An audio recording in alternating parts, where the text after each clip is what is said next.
2장 67절, 68절을 함께 보도록 하겠습니다. 신약성경 137페이지에 기록이 되어 있습니다.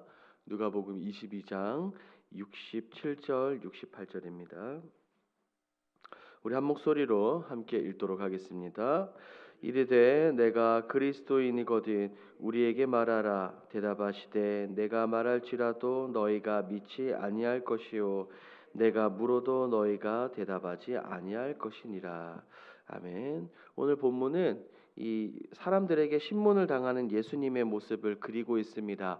이들은 지금 불법적으로 예수님을 체포했고 예수님을 끌고 가서 신문하고 있습니다. 그리고 예수님의 입을 통해 심성모독의 발언을 듣고자 그 질문을 던지는 사람들의 모습을 봅니다.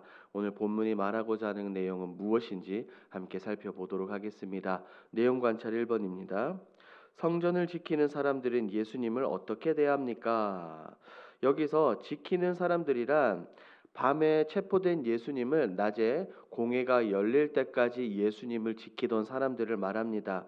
이들은 먼저 말로써 예수님을 희롱하죠. 예수님을 조롱합니다. 그리고 손으로는 예수님을 마구 때려요. 여기서 말하는 것은 그냥 손으로 때리는 것이 아니라 심한 채찍질을 의미합니다. 지금 이들은 예수님을 굉장히 아프게 때리고 있는 모습을 볼 수 있어요. 그리고 이어서 예수님의 눈을 가리고 때리는 사람을 맞추는 이 놀이 같은 행동을 합니다. 상당히 치욕스러운 이 모습입니다. 그리고 이 65절 말씀을 보니 이들은 예수님을 향해서 욕을 하죠.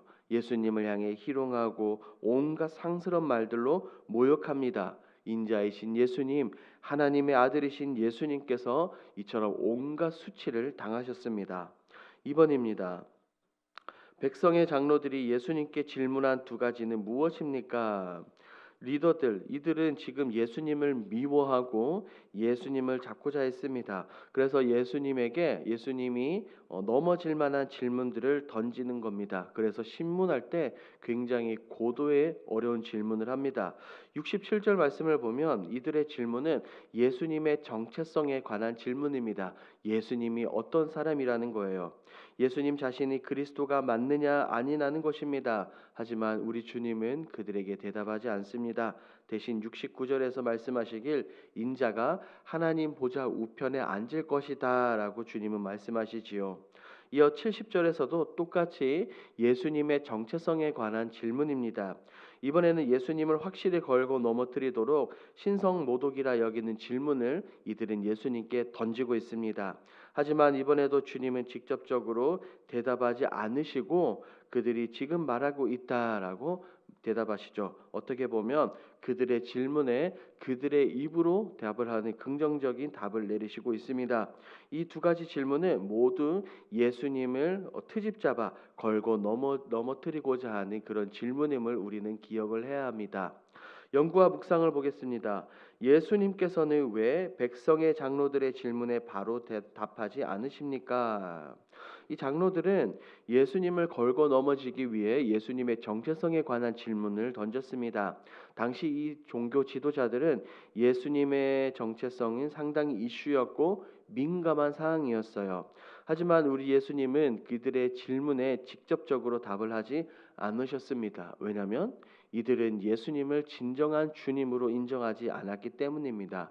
이미 우리 주님은 사역을 하시며 스스로를 하나님의 아들이다, 인자다라고 말씀하셨습니다. 그리고 두 번째로는 주님은 스스로 대답하시기보다 그들의 입으로 예수님이 누구신지 말하길 원하셨습니다. 그래서 70절에서 그렇게 말씀하셨죠.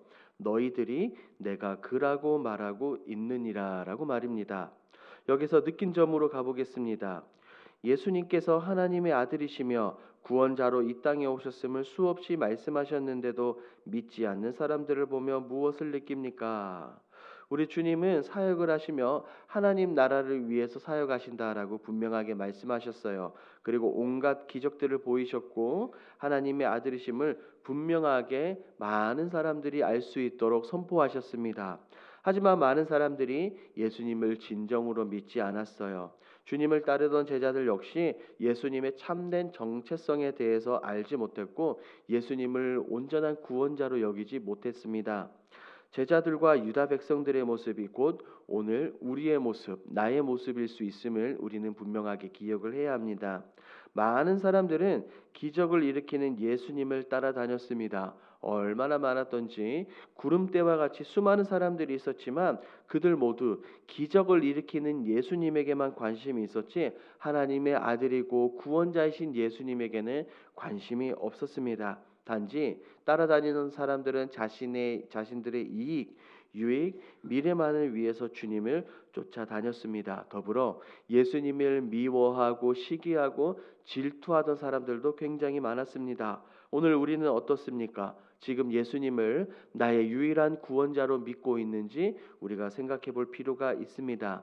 말씀을 통해 끊임없이 듣고 있고 성경을 통해 그 사실을 분명하게 보고 알고 있지만 때로는 진정으로 예수님을 하나님의 아들, 구원자, 인자라고 믿지 않는 사람들도 많습니다. 주님은 스스로를 세상에 분명하게 드러내셨죠. 하지만 사람들을 외면하고 배척했습니다. 오히려 박해하고 핍박하고 최종적으로 예수님을 결국 십자가에 못 박아 죽였습니다. 예수님을 온전히 받아들이지 않았던 것이죠. 이런 사람들의 모습을 보며 오늘 우리는 분명하게 우리의 믿음, 우리의 신앙의 대상에 대해서 고백해야 된다라고 생각을 합니다. 피상적으로 머리로만 아는 예수님이 아니라 생명을 주시기까지 나를 사랑하신 예수님을 알고 기억하고 믿고 섬겨야 되겠다라고 말입니다. 이런 믿음과 이런 신앙, 이런 마음을 가지시는 여러분들이 되기 바랍니다. 적용입니다. 최근 가까운 사람에게 복음을 전하다가 거부당한 경험이 있다면 언제입니까? 2024년 봄 신방이 끝나고 이 교구 식구들에게 전화로 신방하는 가운데 있습니다.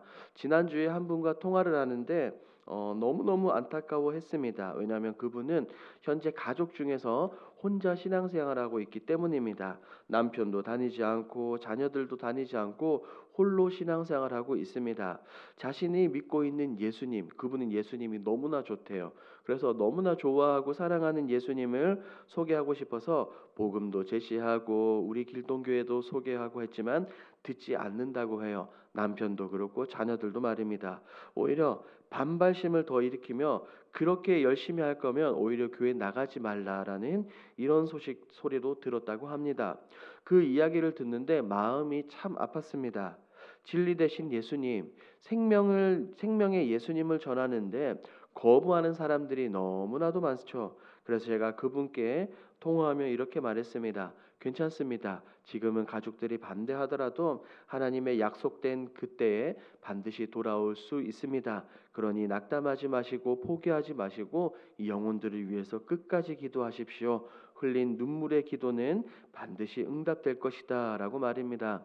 제가 전화상으로 그분께 그렇게 말씀을 드리니 용기가 난다고 말씀하셨습니다. 세상에 많은 사람들이 이처럼 주님을 거부합니다. 예수님을 외면해요. 그리고 때로는 우리가 신앙생활하는 가운데 핍박이 있을 수 있습니다. 그래도 우리는 어떻게 해야 됩니까? 주님께서 우리를 끝까지 사랑하신 것처럼 우리 역시 끝까지 예수님을 전해야 할 줄 믿습니다. 결단입니다. 예수님의 하나님 되심을 거부하는 세상에서 담대히 복음을 전하기 위해 구체적으로 무엇을 실천하겠습니까? 지난달 우리 교회에서 여러분들에게 나눠드린 영혼 구원 작정서를 여러분들 가지고 계십니까? 세상에 복음을 전하기 위해 내 사랑하는 가족들과 이웃에게 복음을 전하기 위해 우리는 먼저 작정해야 됩니다. 누구에게 예수 그리스도를 전할 것인가? 누구에게 복음을 전할 것인가? 먼저 작정하고 기도로 준비합시다. 작정하고 기도로 눈물의 기도로 시작할 때 성령 하나님께서 운행하여 주시며 나의 전도 대상자의 상황과 환경과 여건, 마음의 문을 열어 주실 것입니다. 예수님을 모르는 사람들이 끝까지 예수님을 거부할 수 있습니다. 돌같이 굳은 마음을 어떻게 우리가 무엇으로 녹일 수 있겠습니까? 오직 성령의 힘, 성령의 능력밖에 없는 줄 믿습니다. 그것을 우리는 다름 아닌 기도로 열어가야 되는 것입니다. 그러므로 우리 교회에서 나눠드린 영혼 구원 작정서를 먼저 작정하시고 붙드시고 기도하십시오. 모든 형편을 아시는 우리 주님께서 그 영혼을 변화시켜 주실 줄 믿습니다. 이런 믿음과 결단으로 나가시는 저와 여러분들이 되길 우리 주님의 이름으로 축복합니다. 아멘. 함께 기도하겠습니다. 첫 번째, 예수님을 나의 구원자로 믿게 하옵소서. 두 번째, 세상이 예수님을 거부할 때에도 담대히 하나님께서 하나님의 아들이요 구원자임을 전하게 하소서. 5월 집중 기도 제목입니다. 안정과 공사기간 우리 교회가 리모델링을 통해 아름답게 잘 꾸며지게 하옵소서. 재정을 위해 완공에 이르기까지 모든 진행 과정에 재정 집행이 잘 이루어지게 하옵소서. 이와 같은 공동 기도 제목으로 기도하시고 여러분들이 가지고 오신 개인 기도 제목으로 자유롭게 기도하시다가 돌아가겠습니다.